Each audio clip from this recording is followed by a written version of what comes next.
Hello friends, आज हम बनाएंगे पंजाबी स्टाइल कड़ी पकौड़ी की रेसिपी जो कि बहुत ही ज्यादा मजेदार होती है और मेरे इस तरीके से बनाएंगे तो बहुत ज्यादा टेस्टी बनेगी। तो चलिए शुरू करते हैं बनाना।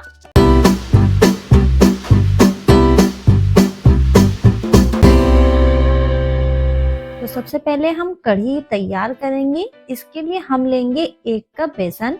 यहाँ हमने बेसन को एक बार छान कर लिया है। अब हम इसमें डालेंगे 1 टीस्पून लाल मिर्च पाउडर, 1 टेबल स्पून डालेंगे धनिया पाउडर, 1 टीस्पून डालेंगे हल्दी पाउडर, नमक डालेंगे टेस्ट के अकॉर्डिंग। यहाँ आप लाल मिर्च को और नमक को अपने टेस्ट के अकॉर्डिंग डाल सकते हैं, कम या ज्यादा। अब हम डालेंगे इसमें 2 कप दही। कढ़ी के लिए हमें थोड़ी सी खट्टी दही लेनी होती है, तभी कढ़ी में जायका आता है। दूसरे कप की दही हम बाद में डालेंगे, पहले हम इसे अच्छे से मिक्स कर लेंगे। अब हम थोड़ी थोड़ी करके सारी दही ऐड कर देंगे और अच्छे से इसे फेंट लेंगे। इसमें लम्स नहीं होना चाहिए। ये देखिए हमारा बेसन का बैटर स्मूथ हो गया है। अब हम इसमें पानी ऐड करेंगे। तो यहाँ पर मैं 2 कप पानी डालकर बेसन के बैटर को अच्छे से मिक्स कर दूंगी। फिर मैं 2 कप पानी और ऐड करूंगी और सारे पानी को अच्छे से मिक्स कर दूंगी बेसन के बैटर के साथ। ये लीजिए, ये बेसन हो गया अच्छे से मिक्स। अब हम लेंगे एक पतीला, इसमें डालेंगे 1 बड़ा चम्मच सरसों का तेल। तेल को हम कर लेंगे अच्छे से गरम। तेल गरम होने के बाद गैस कर देंगे ऑफ और 2 मिनट के लिए तेल को हम ठंडा होने देंगे। 2 मिनट बाद हम गैस की फ्लेम ऑन कर देंगे और इसमें डालेंगे हाफ टी स्पून सरसों के बीज, 1/4 टीस्पून डालेंगे जीरा, हाफ टी स्पून डालेंगे दरदरा कुटा हुआ साबुत धनिया, 1/4 टीस्पून डालेंगे हींग। इन सबको हम भून लेंगे लो फ्लेम पर अच्छे से। जब ये अच्छे से भून जाए तो डाल देंगे 1 टेबल स्पून अदरक लहसुन का पेस्ट। आप यहाँ पर चॉप करके भी डाल सकते हैं अदरक लहसुन को। हमें इसे भी 2 से 3 सेकंड के लिए भून लेना है। साथ ही में डालेंगे 3 से 4 हरी मिर्च लंबाई में कट की हुई। साथ ही में डालेंगे 1 मीडियम साइज की प्याज का पेस्ट। अगर आप प्याज नहीं खाते तो इसे स्किप भी कर सकते हैं। इन सारी चीजों को हमें अच्छे से भून लेना है 2 से 3 मिनट के लिए। 2 से 3 मिनट हो गए हैं, प्याज भी भुन गई है। अब हम डालेंगे बेसन और दही का बैटर जो हमने बनाकर रखा था। इसे कर लेंगे मिक्स एक बार। अब हम डालेंगे इसमें पानी। यहाँ मैंने उसी बाउल में पानी लिया है जिसमें मैंने बेसन का बैटर बनाया था। यहाँ हमने टोटल सारा पानी 1.5 लीटर के करीब यूज किया है। हमें ज्यादा पानी इसलिए डालना होता है क्योंकि कढ़ी धीरे धीरे पकती है। हमें कढ़ी को चलाते रहना है जब तक इसमें एक उबाला नहीं आ जाता। कढ़ी तो हर घर में बनाई जाती है, लेकिन एक बार मेरे तरीके से बनाकर देखिएगा, आपको और आपके घर वालों को बेहद पसंद आएगी।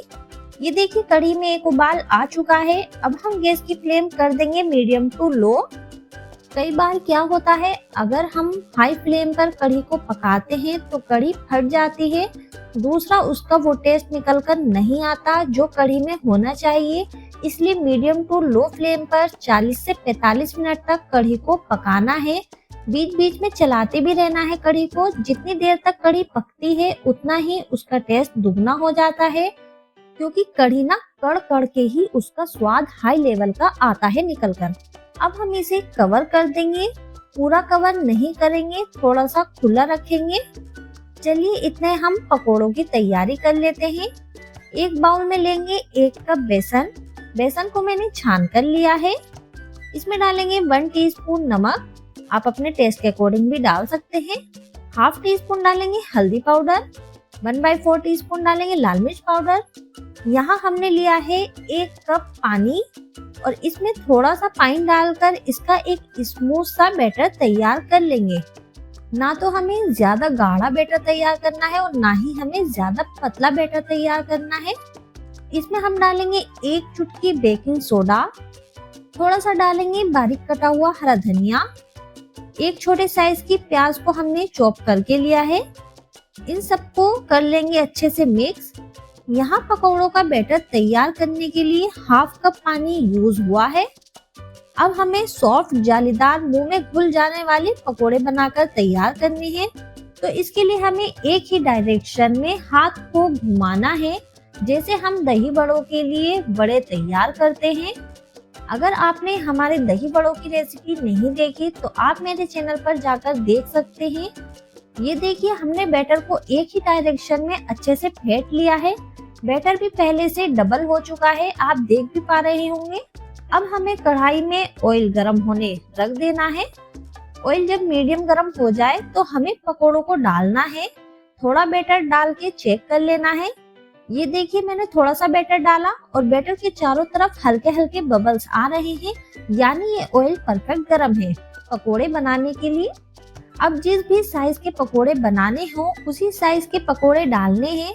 और आप देख सकते हैं, जैसे मैं पकोड़ों को डाल रही हूँ, पकोड़े थोड़ी देर में अपना आप ही पलट रहे हैं, यानी ये अच्छे से नरम मुलायम पकोड़े बनकर तैयार होंगे।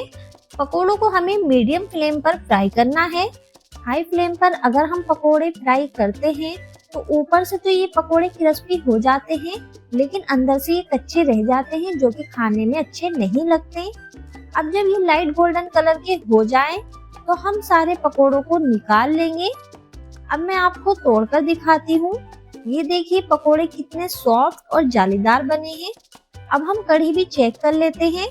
ये देखिए, कढ़ी को पकते पकते 40 मिनट हो चुके हैं और आप देख सकते हैं कढ़ी पहले से कितनी कम हो चुकी है पकते पकते। और आप इसकी थिकनेस भी देख सकते हैं, ना ही ज्यादा गाढ़ी है और ना ही ज्यादा पतली है। तो अब हम गैस ऑफ कर देंगे और इसमें पकोड़े डाल देंगे। आपको यहाँ पर ध्यान ये रखना है, जब आप कढ़ी में पकोड़े डालें तो गैस ऑफ करके ही डालें, वरना क्या होता है, अगर पकते पकते कढ़ी में पकोड़े डाल देते हैं और गैस भी ऑन रहता है तो पकोड़े सॉफ्ट होने की जगह हार्ड हो जाते हैं। इस बात का आप खास ध्यान रखें। इसे अच्छे से मिक्स कर देंगे। पकोड़े डालने के बाद आप देख सकते हैं कढ़ी कितनी गर्म है, इसमें भाप भी उठ रही है। तो इसलिए जब आप पकोड़े डालें तो गैस ऑफ करके ही डालें। अब हम कढ़ी का स्पेशल तड़का लगा देते हैं। इसके लिए हम लेंगे एक तड़का पैन। इसमें डालेंगे 3 से 4 टेबल स्पून सरसों का तेल। तेल को गरम कर लेंगे अच्छे से। गरम होने के बाद गैस की फ्लेम लो कर देंगे। इसमें डालेंगे 3 से 4 सूखी लाल मिर्च, इसे मैंने तोड़कर डाला है। साथ ही में डालेंगे हाफ टी स्पून हींग, 1 टीस्पून जीरा। हल्का से सभी चीजों को क्रैकल होने देंगे और इसमें डालेंगे हाफ टी स्पून कश्मीरी मिर्च पाउडर और इसे कर देंगे मिक्स। और फटाफट से ये तड़का डाल देंगे कढ़ी के ऊपर और तुरंत ही इसे कवर कर देंगे 1 से 2 सेकंड के लिए। 1 से 2 सेकंड के बाद कवर हटाएंगे और इस तड़के को कढ़ी के साथ अच्छे से मिक्स कर देंगे। ऊपर से थोड़ा सा हरा धनिया डाल देंगे बारीक कटा हुआ और इसे मिला देंगे। अब हम इसे सर्व कर लेंगे। आप इसे चावल के साथ, पराठे के साथ सर्व कर सकते हैं।